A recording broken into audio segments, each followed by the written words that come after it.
इसका ताल्लुक theory and practice से कैसे है कि एक डॉक्टर वो है जो एमबीबीएस कर लेता है, लेकिन एमबीबीएस कर लेना उसकी प्रैक्टिस के लिए काफी है। इंटरैक्टिव क्लास चल रही थी तो मैं तुम लोगों को जो जोड़ता जो मेरे सामने सोने की कोशिश कर रहे हैं। सो एमबीबीएस काफी नहीं है, उसके बाद वो हाउस जॉब करता है ना, उसके बाद वो प्रैक्टिस करना शुरू करता है और वो प्रैक्टिस उसके उस नॉलेज को सप्लीमेंट कर रहा होता है। जब तक कि प्रैक्टिस स्टार्ट नहीं होगी वो नॉलेज बिकम्स इररेलेवेंट, ठीक है।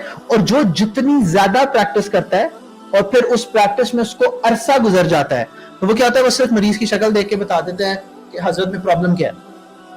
हालांकि इसके पास जो इंफॉर्मेशन थी वो उतनी ही थी जितनी एमबीबीएस वाले के पास है। इसने कोई ज्यादा तो नहीं बायोलॉजी पढ़ ली, ज्यादा तो नहीं उस चीज को समझ लिया, बट असल में समझा क्या है, it's so ingrained in him कि now he can recognise the problem just by looking at it, ठीक है।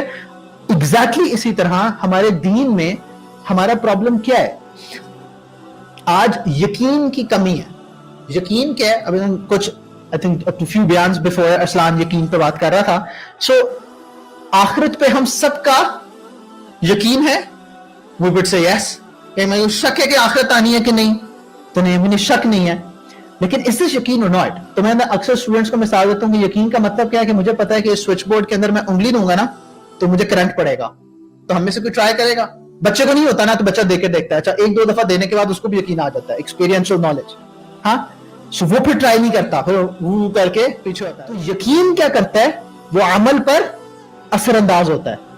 हमारा यकीन होता कि मेरा रब मुझे देख रहा है, the camera is watching you.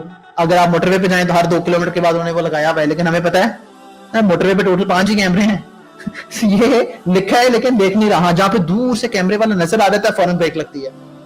जब यकीन आ गया, अच्छा कई दफा शक पड़ जाता है कि यार शायद कैमरा हो तो ब्रेक लग गई है, जाके देखने नहीं होती। अब हम तो ऐसा बोले मोटरवे से वापस आ रहे थे तो पुलिस पास आए तो दूसरी गाड़ी थी, पुलिस वाला नहीं था, बट शक भी पड़ गया कि यार वो देख रहा है, तो उसने अमल पर असरअंदाज किया, मेरा रब मुझे देख रहा है।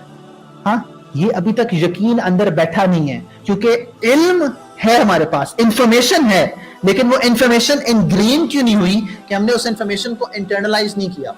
सो इस सारी इंफॉर्मेशन का क़यामत के रोज कोई फायदा नहीं होगा। In fact it is going to be a more of an accountability charge against us. कि एक तो वो बेचारा था जिसको पता नहीं था, वो शायद वो ना पता होने में कहीं बच जाए, लेकिन हम जैसे जिनको पता है उनके लिए इट्स इवन मोर टफ।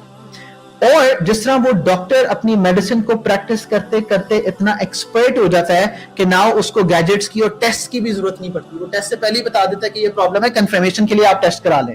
हाँ, और जो मेरे जैसा कोई अनाड़ी होगा तो वो टेस्ट कराने के बाद भी देख रहा होगा कि ना रिपोर्ट को मानूं या क्या करूं। तो अल्लाह रब्बुल इज्जत कुरान में क्या फरमाते हैं, ये जो इल्म और अमल जब मिल जाता है तो उसे कहते हैं तकवा। जिस वक्त मुझे यकीन हो गया ना कि अब ये इलेक्ट्रिक शॉक लगेगा तो I am not going to test it, तो जिस वक्त मुझे अपने रब के इस दी हुई इंफॉर्मेशन कि वो हुआ माकुम ऐना मा कुंतुम, वो तुम्हारे साथ है तुम जहां कहीं भी हो, ये कैमरे की आंख मुझे देख रही है, इसका यकीन हो जाएगा, अब मैं बेहयाई नहीं कर सकता। अब मैं अपने आइसोलेशन में अपने रब की नाफरमानी नहीं कर सकता। क्यों? इसलिए कि वो यकीन अंदर बैठ गया है। So then that knowledge will start to internalize, जिसको अल्लाह ताला क्या फरमाते हैं, वत्तकुल्लाह व युअल्लिमुकुमुल्लाह। जब इंसान तकवा इख्तियार करता है तो फिर उस इल्म जो अल्लाह रब्बुल इज्जत की तरफ से दिया जाता है, then that door opens and that's the real door।